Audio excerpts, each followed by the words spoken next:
आज का जो अपना क्लास है ये भारतीय संविधान के अनुच्छेद 36 से 51। तो आज इस अनुच्छेद में हम लोग देखेंगे कि राज्य के नीति निर्देशक तत्व जो 36 से 51 के बीच में रखा गया। ये भारतीय संविधान इन नीति निर्देशक सिद्धांतों में इन चीज़ को पूरी तरह से बता दिए हैं कि राज्यों को क्या करना चाहिए और क्या नहीं करना चाहिए, राज्य किस प्रकार से अपना आवश्यकताओं को पूरा करेंगे और राज्य क्या क्या करेंगे। ये सारे के सारे चीज़ को ये 36 से 51 अनुच्छेद में भारतीय संविधान ने बताने की पूरी कोशिश की है। ज़रा देख लीजिए 36 में, देख लो 36 में बात किया जाता है राज्य की परिभाषा का। मैं आपको पहले ही बता दिया, यानी 36 में क्या किया जाता है, यानी राज्य के परिभाषा की बात करता है। किसका बात करता है, यानी राज्य के परिभाषा की बात कर रहा है। इसके बाद मैं देख लूँ आर्टिकल 37 में, आर्टिकल 37 में देख लेता हूँ कि जरा सा किस चीज़ की बात किया जाता है। इसमें डीपीएससी का बात किया जाता है, डीपीएसपी का बात किया जाता है। इसके बाद देख लेते हैं जरा सा 38 में किसका बात किया जाता है।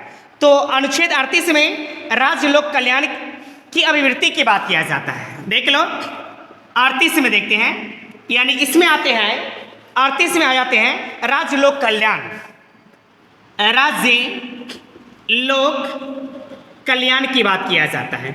इसी प्रकार से अलग अलग अनुच्छेद में अलग अलग बातें किया जाता है। 39 में पुरुष व स्त्री के लिए समान रूप से जीविका प्राप्त करने का साधन। देख लो आर्टिकल 39 में, यानी पुरुष और महिलाओं के बीच समानता। देख ले कहते हैं राज्य का ये कर्तव्य है कि किसी भी पुरुष या महिला के साथ मतभेद नहीं होना चाहिए, यानी ये दोनों के बीच में क्या होना चाहिए, समानता के अधिकार मुझसे पूरी तरह से बरकरार रखना चाहिए। 40 में है ग्राम पंचायत का गठन। देख लो अगला है 40, इसमें है ग्राम पंचायतों का गठन। तो देख लो जिस राज्य के नीति निर्देशक तत्वों के बारे में हम लोग बात करते हैं, इसमें एक एक में हर चीज को व्याख्या करने की कोशिश किया है। 36 में राज्य का परिभाषा, 37 में डीपीएसपी की बात करता है, 38 में राज्य लोक कल्याण की बात करता है, 39 में महिला पुरुष में समानता की बात करता है और 40 में ग्राम पंचायत का गठन कैसे होगा, राज्य की यह जिम्मेदारी दिया गया है। उसके बाद देख लेते हैं अनुच्छेद, देख लेते हैं 41 में। देख लो अनुच्छेद 41 में जो बात किया जाता है, कुछ दशाओं में शिक्षा और लोक सहायता पाने का अधिकार है। इसमें देख लीजिए शिक्षा और लोक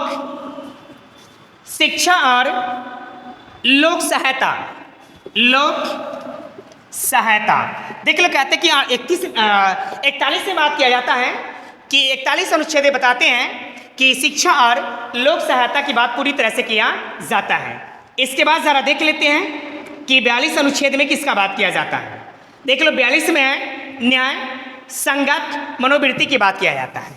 देख लो 42 में किसका बात किया जाता है, न्याय का बात किया जाता है और यहाँ पर संगत की बात किया जाता है। किसका बात किया जाता है, संगत की बात किया जाता है। ठीक है, देख लीजिए अब मैं अनुच्छेद 43 का बात कर लेता हूँ कि 43 में कामगारों के लिए निर्वहन मजदूरी की बात किया जाता है। देख लो इसमें क्या आता है, यानी कामगारों के लिए यानी समान अवसर देना, यानी कोई व्यक्ति अगर काम करता है उसके लिए क्या करना है, यानी उसको निर्वहन की मजदूरी देना है। देखिए 44 में है समान नागरिक संहिता की बात किया जाता है। देख लेते हैं 44 में, यानी समान नागरिकता। देख लो ये समान नागरिकता और इसके लिए कहते हैं कि सबको संहिता चाहिए। क्या चाहिए, यानी सबको लिए क्या चाहिए, यानी संहिता की बात किया जाता है। 45 में है, देख लीजिए अनुच्छेद 45 में, यानी 6 वर्ष से लेकर 14 वर्ष के जो बच्चे होंगे उनको क्या दिया जाएगा, यानी फ्री में शिक्षा दिया जाए। किसका बात किया जाता है, यानी शिक्षा की बात किया जाता है। और ये शिक्षा कैसा शिक्षा होगा, तो फ्री ऑफ कॉस्ट की बात किया जाता है। इसके बाद देख लेते हैं कि 46 में SC ST की बात किया जाता है।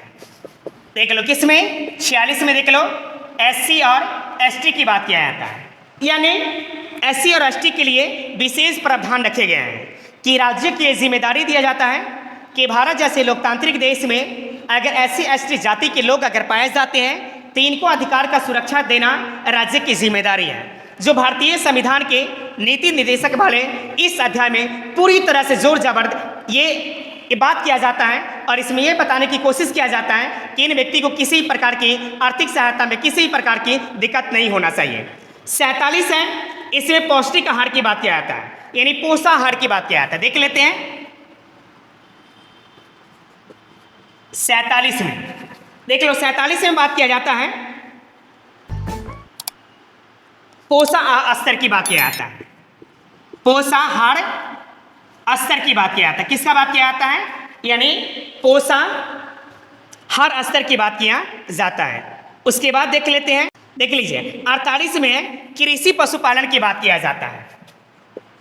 देख लीजिए 48 में किसका है, यानी कृषि तथा पशुपालन किसका बात किया जाता है। देख लो राज्य की यह जिम्मेदारी दिया जाता है कि अगर समाज में कोई व्यक्ति अगर कृषि के क्षेत्र में काम करता है या मान लो इसे पशुपालन के क्षेत्र में काम करता है तो यहाँ पर पूरी तरह से राज्य की जिम्मेदारी होता है कि इनको कृषि के क्षेत्र में सारे सहायता मिलना चाहिए और इसके साथ साथ क्या होना चाहिए, यानी पशु वाले क्षेत्र में भी क्या होना चाहिए, पूरी तरह से इसको सहायता मिलनी चाहिए। और ये सारे के सारे जिम्मेदारी किसको सौंपा गया है, तो राज्य के नीति निर्देशक वाले जो अध्याय दिए जाते हैं इस अध्याय में इसकी बात कर दिया जाता है।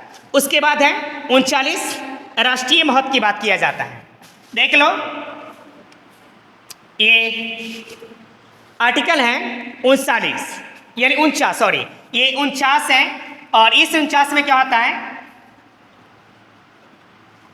राष्ट्रीयता की महत्व किसका बात किया जाता है, यानी इसमें राष्ट्रीयता की महत्व की पूरी तरह से बात किया जाता है। उसके बाद 50 है, इसमें राज्य कार्यपालिका की बात किया जाता है। 50 आर्टिकल में देख लो राज्य कार्यपालिका, देख लो इसमें राज्य कार्यपालिका की बात की जाती है और जो ये 51 है उसमें शांति सुरक्षा की बात किया जाता है। 51 में किसका बात किया जाता है, तो इसमें आ जाते हैं शांति सुरक्षा की बात किया जाता है। तो ये अभी मैं देख रहा था कि भारतीय संविधान के भाग 4 अनुच्छेद 36 से 51 में, और हम लोग ये चीज़ को समझने की कोशिश किए हैं कि राज्य का अगर निर्माण होता है तो राज्य की ये जिम्मेदारी बनती है कि पूरी तरह से इनकी आवश्यकताओं को पूरा कराएं और इन राज्य में जितने भी नागरिक रहते हैं उनके अधिकारों को किसी प्रकार से हनन नहीं किया जाना चाहिए और सर्वांगीण विकास के लिए इनको पूरी तरह से आज़ादी मिलनी चाहिए। आज़ादी के क्रम में अगर इसे किसी भी प्रकार के अगर अद्वैत अगर देखा जाता है तो सीधा सा सीधा इसमें कौन जिम्मेदार होता है, तो यानी राज्य को इसमें जिम्मेदार माना जाता है।